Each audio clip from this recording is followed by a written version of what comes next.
So much. I am Erin Cummings. I am the Gifted Liaison for Chester County. I am joined by my colleague, Ryan Venner, who is our STEM Innovation Specialist and Gifted Support. I'm going to share my screen so we have our presentation up. So I apologize if I keep looking off to the side. That is where I have everything for my presentation. So welcome to Gifted 101, an overview of the Gifted process.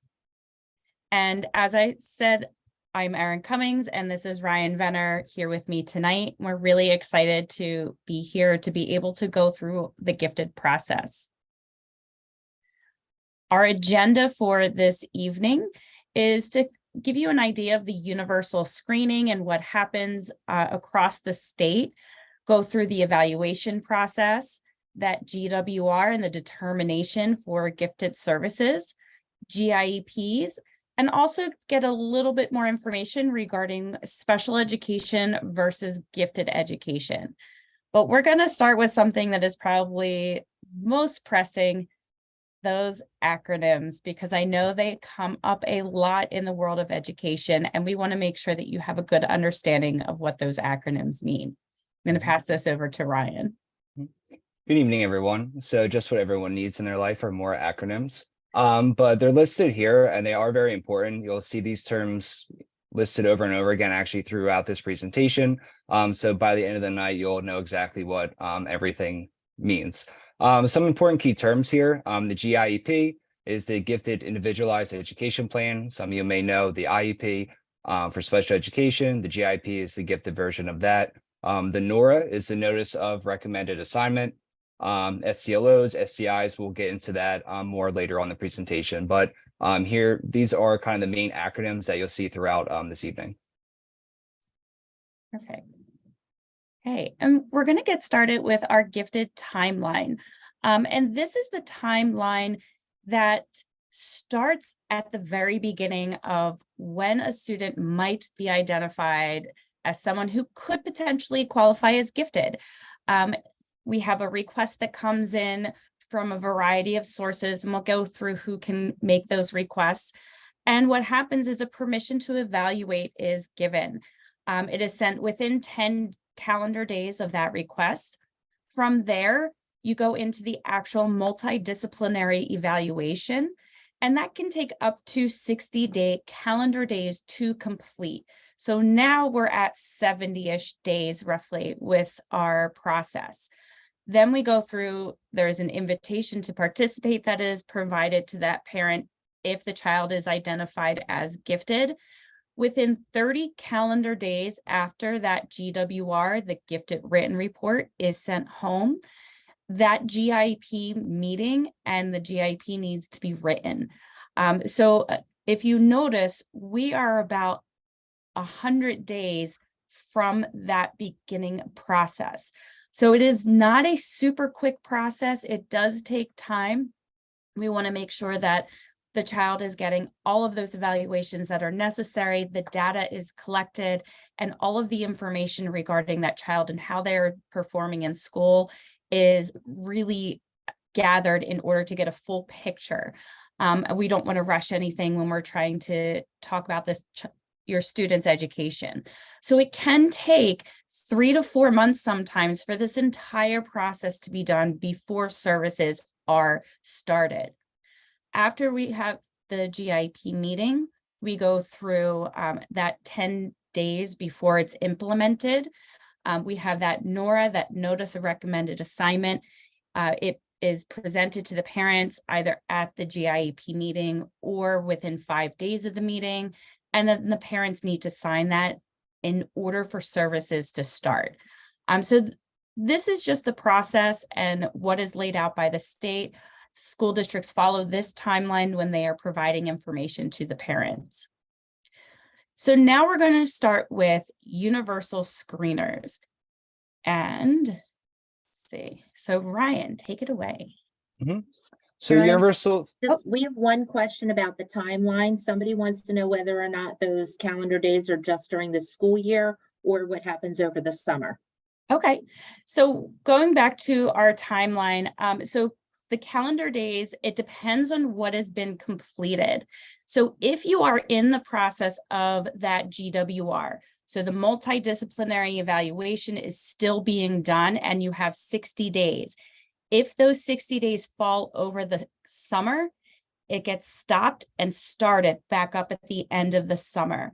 So for example, if you send in that permission to evaluate and May 10th is when the multidisciplinary evaluation needs to start. So 60 days from May 10th is about July 10th, but school ended on June 10th. Then those next 30 days are going to start on the first day of school. So it does get extended. If that GWR was written before the last day of school, that process still goes forward with the GIEP being written within 30 days, even if it's over the summer. It is only paused if you're still doing that multidisciplinary evaluation.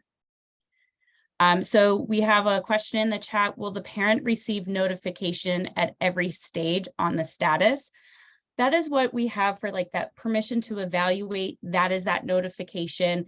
And then once you get that multidisciplinary evaluation completed, the parent will receive that gifted written report, which will identify if the student does qualify or not, and it is sent home to the parent. If you then have that invitation to participate because the child qualifies, you also get that sent home. So you do get notified at these stages as part of the paperwork procedures. Okay, so we'll go back to that universal screener. Mm-hmm.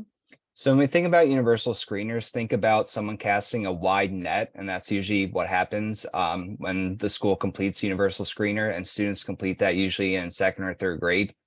So after the universal screener, based on the data and the results, some students will be selected to go to additional testing. From there, then they'll be identified to see whether they are gifted or not. And then as you can see, the bottom final tier is gifted and in need of services, because sometimes students are identified as gifted, but still don't need gifted services.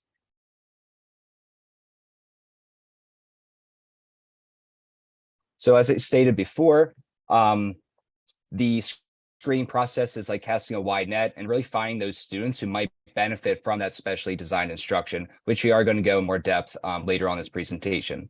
And evaluation is digging a little bit deeper with students who do qualify and are caught in that net of screening to determine if a student really needs that specially designed instruction, meaning whether they need, acceleration or enrichment or a combination of both.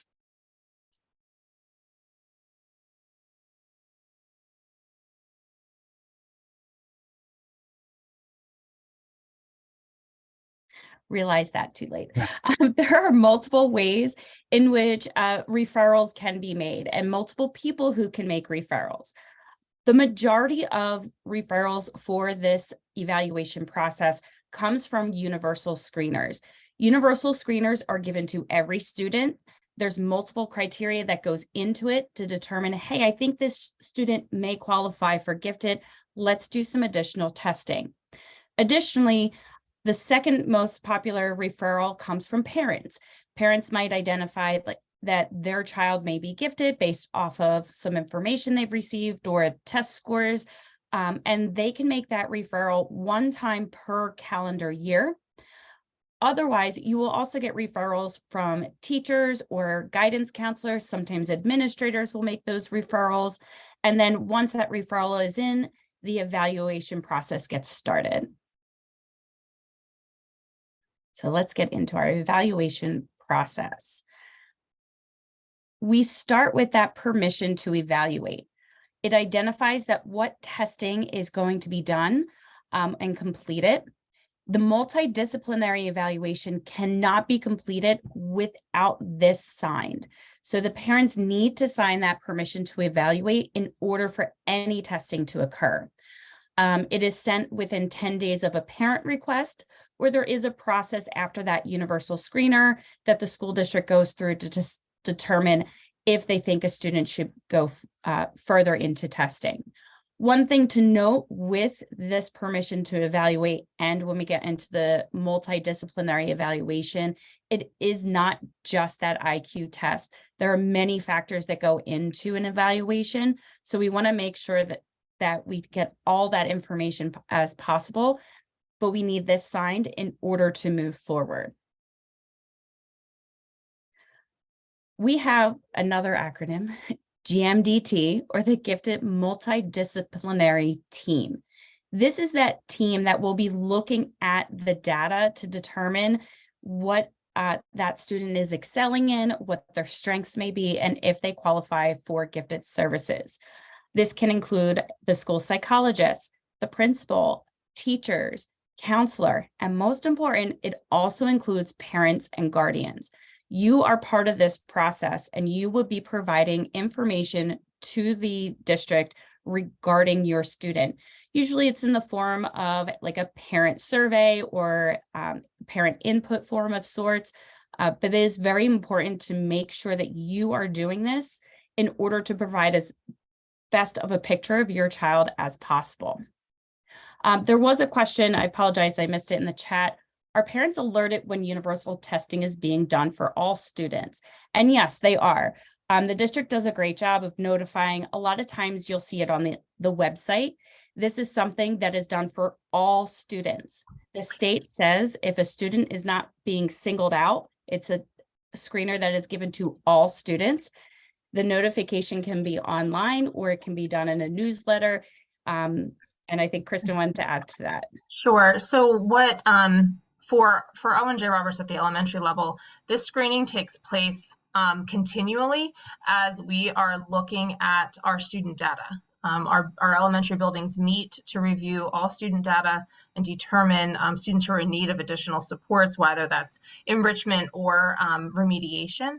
And so we are continually looking at this data. We do universally take a deep look at the end of first grade, beginning of second, and look at all students and whether or not they need to move forward. But our teachers are looking at those students throughout the year and continually as they move up through the elementary grades. Perfect, thank you. Okay.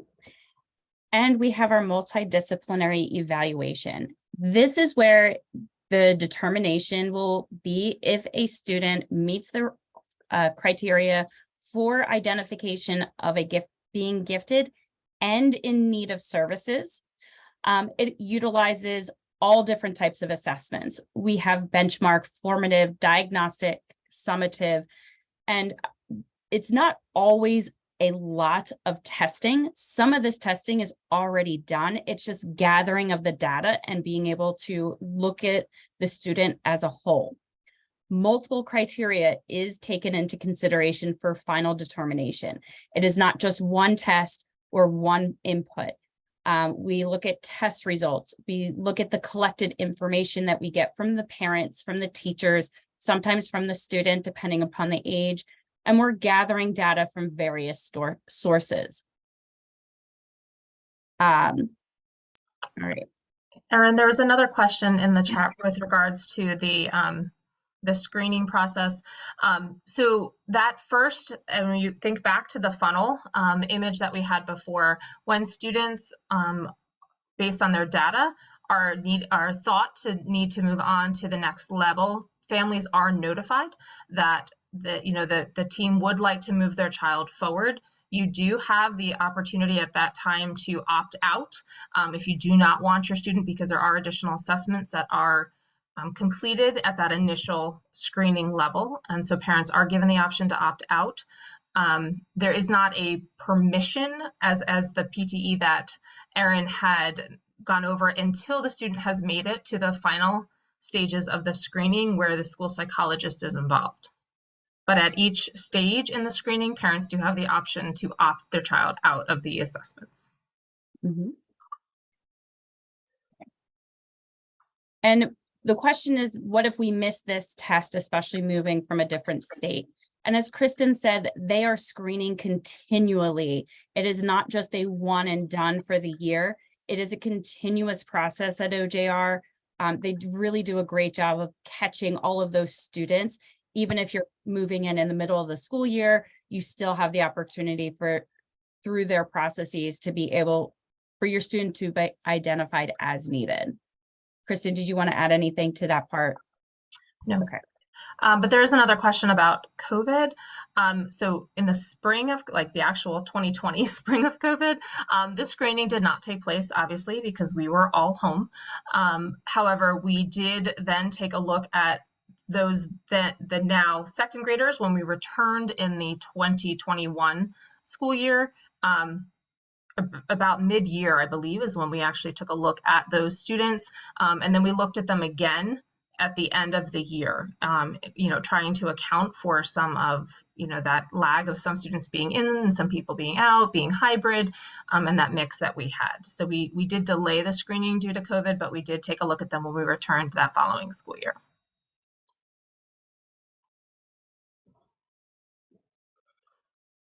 Okay, so now we're going to get a little bit more into that gifted written report and the determinations for our students. So the gifted written report is really a summary of findings from the testing. So it's really an assessment of academic functioning relative to the student's suspected giftedness. It includes learning strengths, including specialized skills, interests, and aptitudes relevant to that student. Based on this, conclusions and recommendations for that specially designed instruction will be included in here for the GIEP team. As you can see as well, parents are a part of the team and are encouraged to contribute to the report to help make that decision. Here are the sections of the GWR. So as you can see, this includes the summary of findings, the assessment of academic functioning, those learning strengths, educational needs, and those conclusions and recommendations. So although Chapter 16 does not explicitly state that a meeting must be held to review the GWR, it must be presented to the parents. And it is usually presented to the parents either mailed home or through email. It all depends on the district's preferences. Either way is an acceptable form from PDE, as long as they are given the GWR upon its completion. Now we're going to talk about conclusions. There are 3 and only 3 possible conclusions from a GWR. We could have a student who is not gifted and not eligible. So they do not meet the criteria by the state and the district based off of the testing and the input given. We could also have an instance where a student is gifted, but they do not need that specially designed instruction, and therefore they're not eligible. This tends to happen more at the middle and high school level, but it can happen at an elementary level. And what this means is, yes, the child is gifted, but the services and what's already in place in the regular education setting is meeting the needs of that student. I give the example, I do like to talk about my family a lot. So I have 3 children, and my middle son was tested for gifted in the middle school grades, and he was identified as a student who was gifted, but not in need. The reason being was that he was in need of acceleration, and he was already getting that acceleration piece in the general ed curriculum by being put into an honors or higher class. So he did not need additional services in order to meet his gifted needs. We also have that third and final conclusion where a student is gifted and they will need either acceleration, enrichment, or both, and therefore they're eligible for gifted services. And this is the only conclusion that would then result in that GIEP and continuing that timeline. If conclusion 1 or 2 comes up and the student is not gifted or gifted and not eligible, then no further paperwork would be done. It is simply, just letting you know that these are the determinations based off of the factors from testing.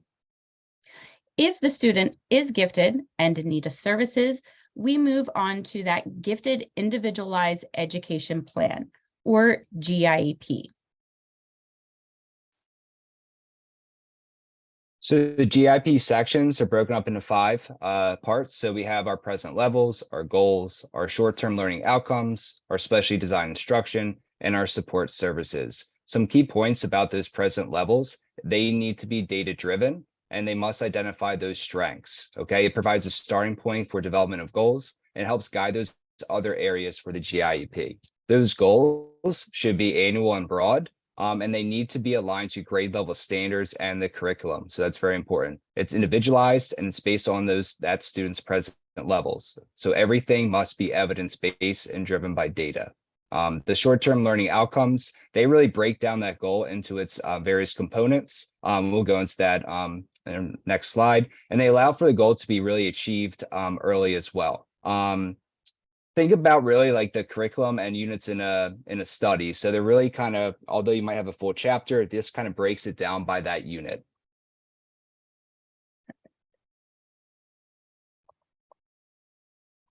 So what goes into the GIEP? It's really that summary of information from the GWR. So that there's a reason why the GWR comes before the GIEP. So all that information is really broken down into manageable sections in the GIEP. As stated before, this really is identifying those strength-based goals. It's programming for the student, and it identifies that specially designed instruction, whether the student is in need of gifted services or not, and whether that need is achieved by acceleration, enrichment, or both. Okay. PLEPs, or also known as present levels, it indicates how your student is performing. It's not just the current grades, it's input from your teachers and parents. It's, again, those goals are annual.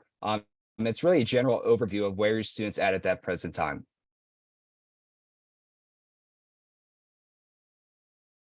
Our goals and STLOs, or the short-term learning outcomes, these are always strengths-based.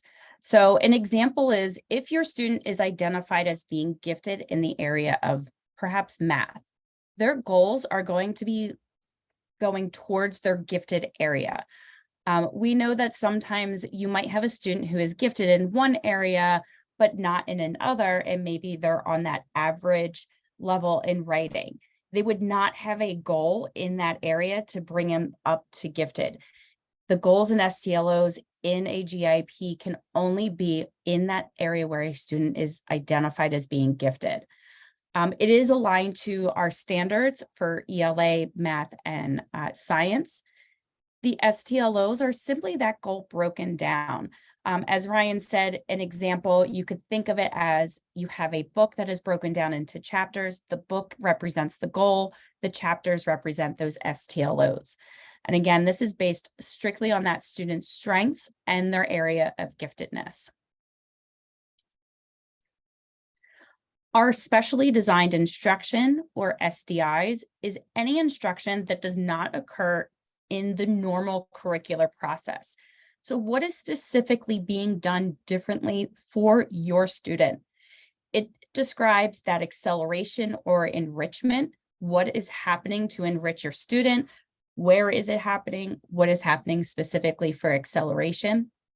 We clarify who is responsible for specific STLOs. Sometimes it might be the general ed teacher. Sometimes it might be the gifted teacher. It identifies where those STLOs happen, meaning if we are working on a specific area, is this going to be happening in a general ed classroom? Is this happening separately in a gifted classroom? And I can't give one answer over the other because this is very specific to the students. It identifies specific differences in the programming. This is, it's not quite the meat of the GIEP, but this is really where that programming is identified and laid out. Any supports that gifted students need in order to achieve their goals will be listed within these SDIs. We also have support services. It's a little bit different than our SDIs. Support services are what allows that student to access gifted services. And again, this is going to be different for every student. And just because student A needed one thing doesn't mean student B is going to need that. It is the responsibility of the LEA to provide these support services. Collaboration between gifted and regular ed is included within here. And support services could include things such as transportation, counseling, 504 services. Our transportation examples, if you have a middle school student who is accelerated based off of their needs and needs to take a high school math course, that transportation is provided by the district. Settings could be the general ed classroom. It could be the gifted support classroom and other schools, such as that example I gave with the middle school student going up to a high school, or location. This is really specific to those students, and no two students will be exactly alike in the realm of support services. Once that GIEP is put into place and that meeting has happened, the parents are provided with that notice of recommended assignment, or the NORA. So the NORA is the proposal of services. It indicates what the district proposes for the student. So based on all the data that was collected, the GWR, the GIEP, all that data is looked over, analyzed, and that is what is put into that notice of recommended assignment. It's based on the GIEP, and for that initial GIEP, parents must sign the document before services start. And if it is not a first GIEP, yes, it is recommended to sign that NORA. We want to have that signed paperwork and make sure that you understand the services that are going to be put forth. However, a GIEP that is an annual, meaning it's the second, third, fourth, or further year of this GIEP putting in place, that NORA does not need to be signed, meaning the district can put that new GIEP into place without a signature. But if it is the initial and there is no signature, it doesn't matter if we have this amazing program laid out for your child, we cannot put it into place until we get that signed NORA from the parent. So here's an example of what you would see as a parent, and you have within 10 days to either approve or not approve the recommendation. Okay. Now, what if your student does not qualify? So this does happen. So gifted services are specific from the state. PD has Chapter 16, and they have guidelines that are set for qualifications for gifted services. Some students are able to have their needs met in that general ed curriculum.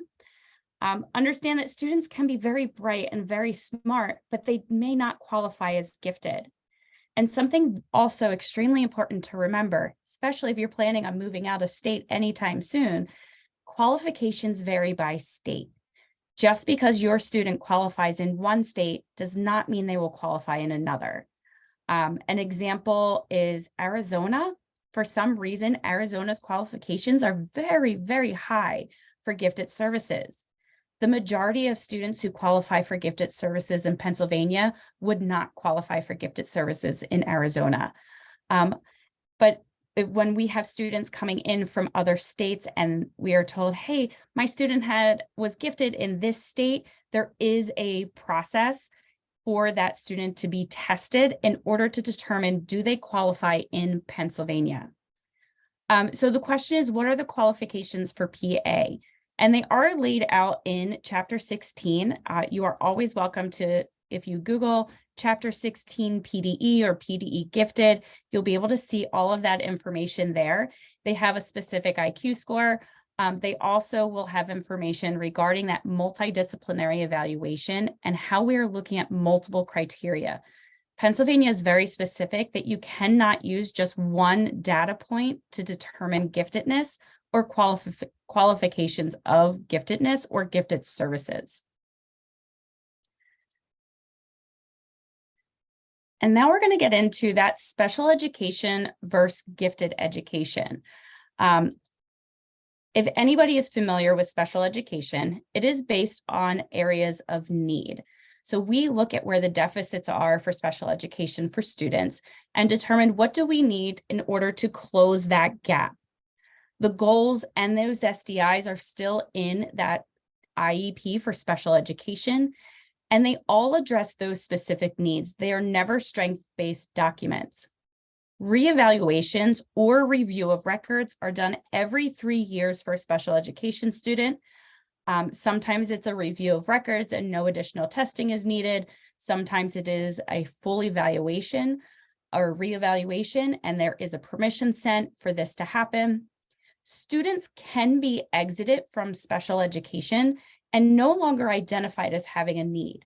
Perhaps you have a student in elementary school who was identified as having a need in the area of reading, but they were able to, through the adaptations or modifications to the curriculum, they were able to close that gap. And instead of being 2 grade levels behind, they are right on grade level.